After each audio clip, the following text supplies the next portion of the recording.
মৌ মাখি সঁচ নিবৰ কাৰণে মই এতিয়া মানে কেপচাৰ বক্স যিবিলাক আছে সেইবিলাক মই এতিয়া দেখাই আছোঁ আপোনালোকক। ইয়াৰ পৰা এতিয়া কলনী ডিভিজন কৰা হ'ব, চাই থাকিব।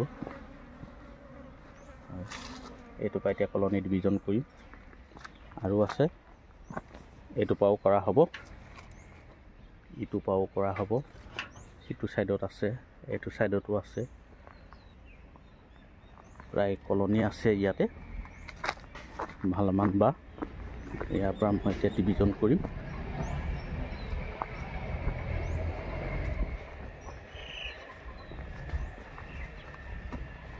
এয়া